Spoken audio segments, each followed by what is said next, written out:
नमस्कार दोस्तों, SN electrical academy के यूट्यूब चैनल पे आप सभी का स्वागत है।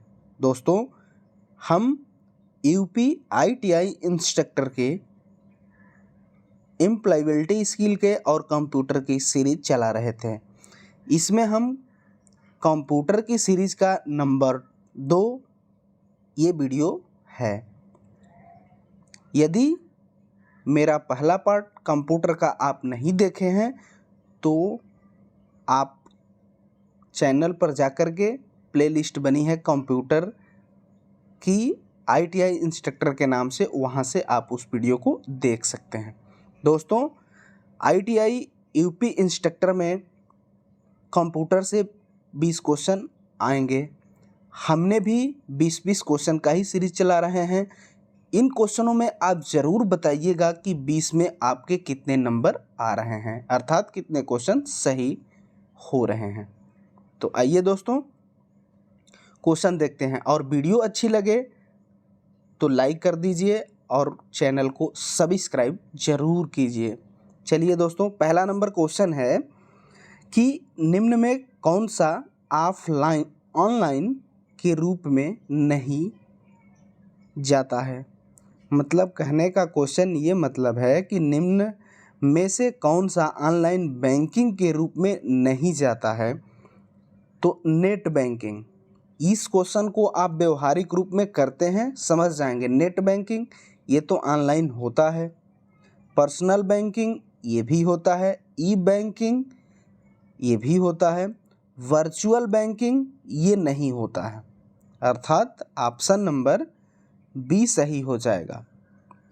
नेक्स्ट क्वेश्चन है 2 नंबर की इंटरनेट ... व्यवस्था पर आधारित होता है। इंटरनेट जो होता है वो क्लाइंट एंड सर्वर पर आधारित होता है। मतलब एक मेन कंप्यूटर होता है तो इसे हम सर्वर कह देंगे, और इससे जब छोटे छोटे कंप्यूटर कई प्रकार के जुड़े रहते हैं तो इसे ही हम नोड या क्लाइंट बोलते हैं। ठीक है, तो ये जो व्यवस्था होती है इंटरनेट के द्वारा ये व्यवस्था होती है। तो क्लाइंट एंड सर्वर हो जाएगा, इसलिए ऑप्शन नंबर ए सही हो जाएगा।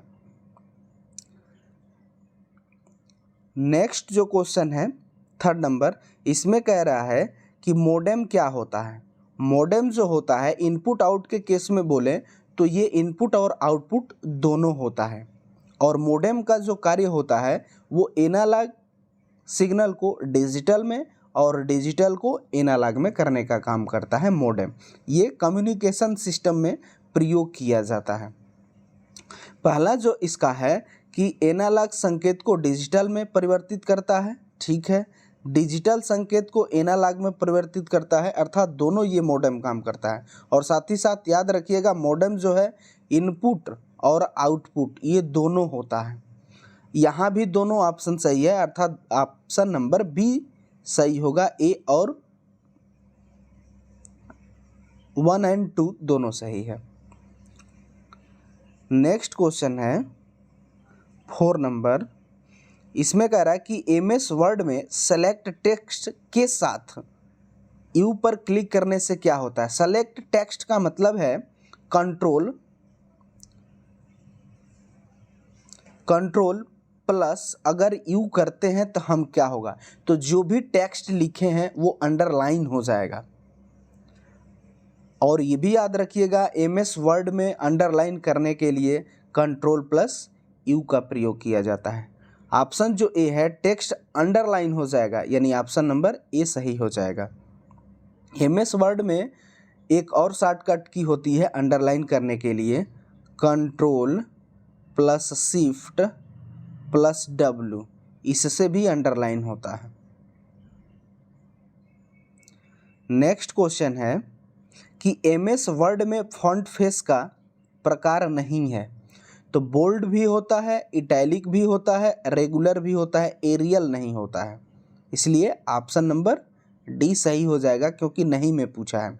इटैलिक में कोई भी लिखा जाता है टेक्स्ट तो तिरछा लिखा जाता है, तो इसमें जो एंगल होता है याद रखिएगा 76 डिग्री का होता है इटैलिक में।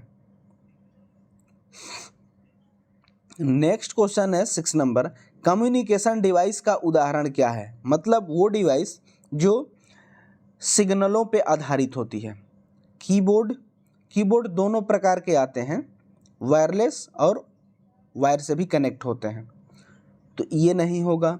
माउस, ये भी वही कंडीशन है। प्रिंटर ये भी है। मॉडेम जो होता है ये कम्युनिकेशन सिस्टम पे आधारित होता है और एनालॉग को डिजिटल और डिजिटल को एनालॉग में करने का काम करता है। अर्थात कम्युनिकेशन सिस्टम में जो प्रयोग किया जाता है वो मॉडेम का प्रयोग किया जाता है, अर्थात ऑप्शन नंबर डी सही हो जाएगा। अगला जो क्वेश्चन है 7 नंबर, कह रहा है कि आपको अपने पीसी की परफॉर्मेंस को सुधारना है तो निम्न में से आप किसको अपग्रेड करने की आवश्यकता समझ रहे हैं? तो ये जो होता है सीपीयू होता है, सेंट्रल प्रोसेसिंग यूनिट। सीपीयू का फुल फॉर्म होता है सेंट्रल प्रोसेसिंग और यूनिट, अर्थात ऑप्शन नंबर ए सही हो जाएगा। इसे हम कंट्रोल यूनिट भी कहते हैं। डी 8 नंबर क्वेश्चन है कि निम्न में कौन सा एक प्रोग्राम एक एक लाइन को पढ़ता है?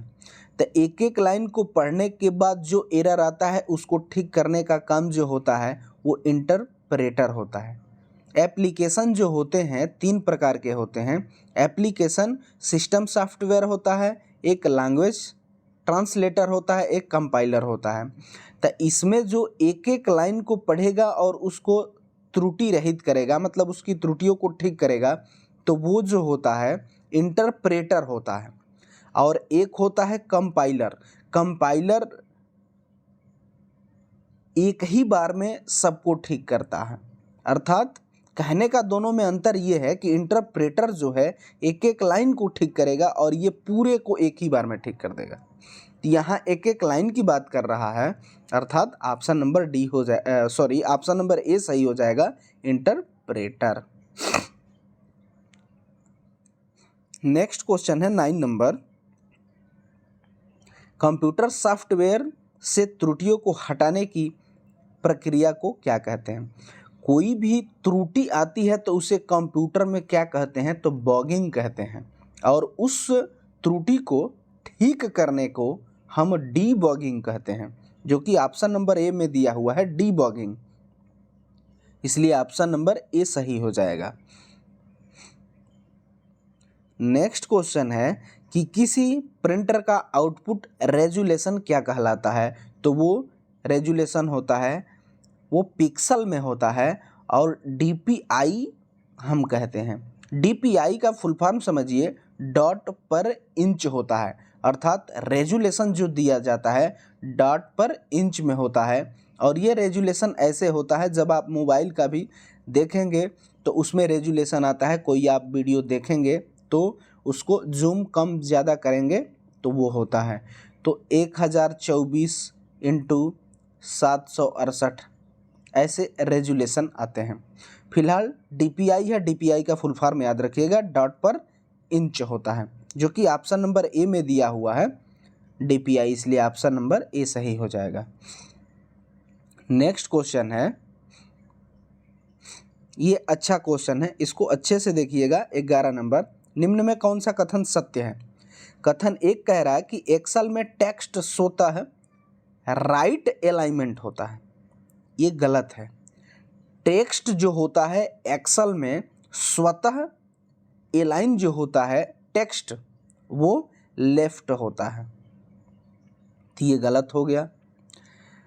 दूसरा कथन जो कह रहा है कि एक्सेल में नंबर स्वतः लेफ्ट अलाइनमेंट होता है, तो नंबर जो होगा वो लेफ्ट नहीं होगा, राइट होता है स्वतः, अर्थात एक दूसरे का ऑपोजिट लिखा गया है।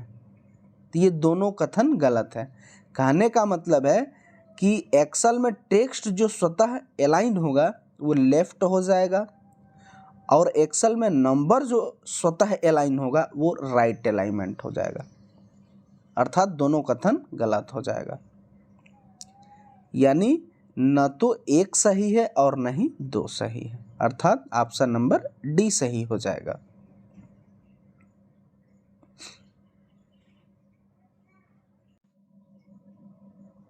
यानी ऑप्शन नंबर डी इसका सही हो जाएगा। अगला क्वेश्चन है 12 नंबर कि इसमें कह रहा है कि नेम एंड पासवर्ड लॉगिन के वेरिफिकेशन को क्या कहा जाता है। तो ऑप्शन जो ए है साइन इन नहीं, बी जो है साइन अप ये नहीं, ये ऑथेंटिकेशन होता है जो कि ऑप्शन नंबर डी में दिया है ऑथेंटिकेशन, यानी ऑप्शन नंबर डी सही हो जाएगा। नेक्स्ट क्वेश्चन है 13 नंबर, इसमें कह रहा है कि निम्न में से कौन सा एक्सटेंशन इमेज फाइल का नहीं है। जब आप मोबाइल में किसी फ़ोटो को देखिएगा और उसकी डिटेल जब निकालिएगा तो उस फोटो पे लिखा रहता है कि .jpeg तो ये फाइल का है, .gif ये भी है,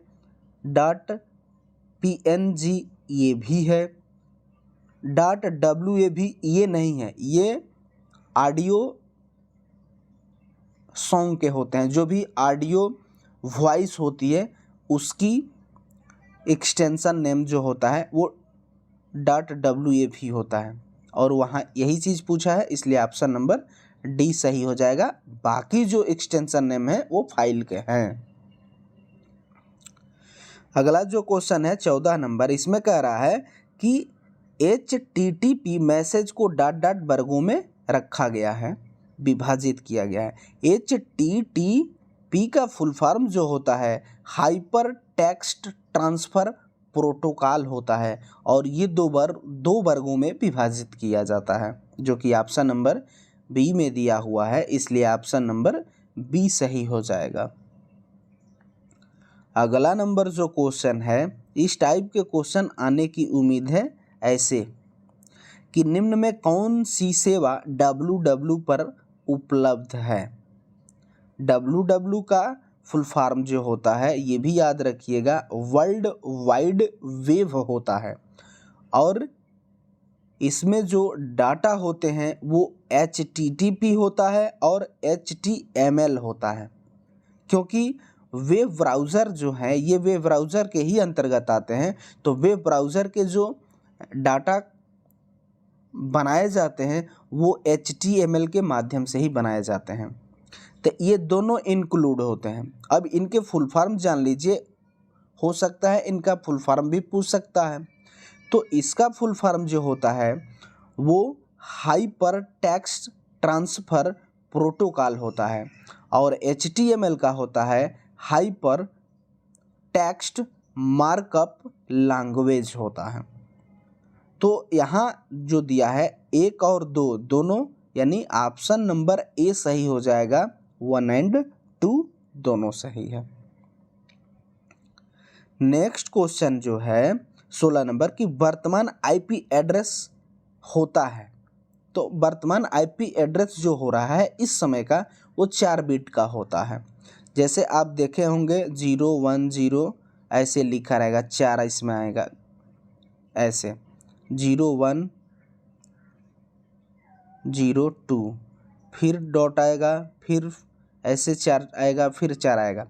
तो ये जो एक एक होता है 0101 ये 1 बिट है, ये 1 बिट है, ये 1 बिट है, ये 1 बिट है, तब ये 4 बिट कहलाया।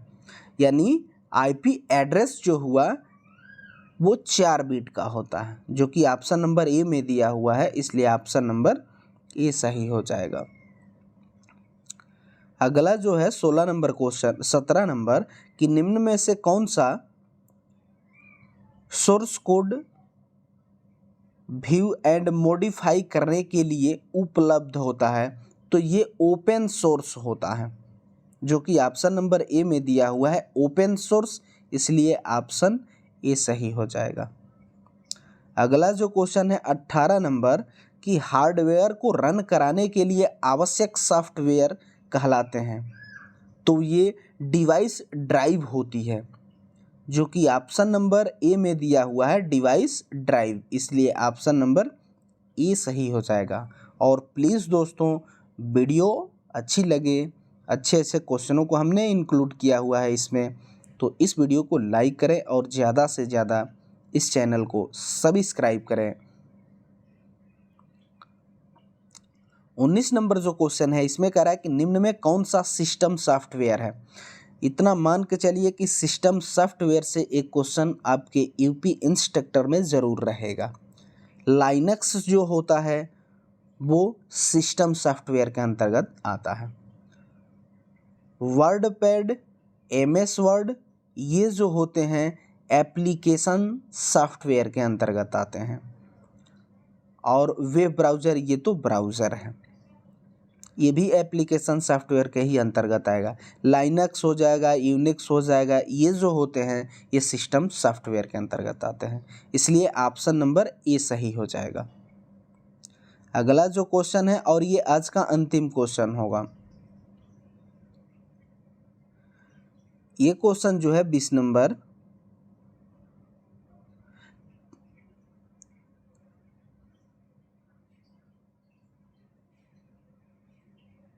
हार्डवेयर तथा रोम में स्टोर की भांति जो प्रोग्राम अस्थायी होते हैं उसे कहा जाता है फायरवॉल कहलाता है।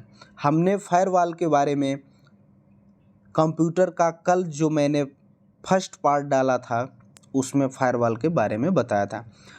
कोई सी भी सिस्टम पर कोई भी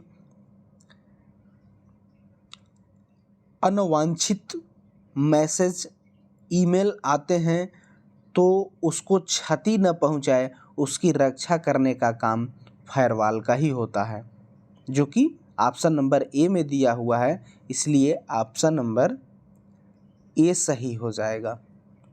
तो दोस्तों, हम उम्मीद करते हैं कि ये सभी क्वेश्चन आपको अच्छे से समझ में आए होंगे।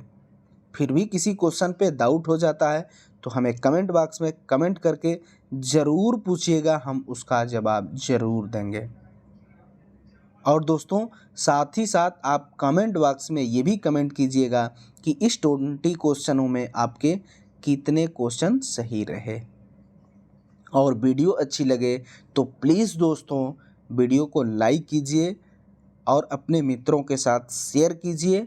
और चैनल पर नए हैं और अभी तक चैनल को सब्सक्राइब नहीं किया हुआ है तो प्लीज़ दोस्तों चैनल को सब्सक्राइब कर लें। हम यूपी इंस्ट्रक्टर के एम्प्लॉयबिलिटी स्किल और कंप्यूटर के क्वेश्चनों का कंप्लीट सीरीज़ पर डे लाते रहेंगे, आपकी तैयारी बेहतरीन से बेहतरीन कराते रहेंगे। तो इस वीडियो में बस इतना ही, तब तक के लिए बाय बाय, टेक केयर।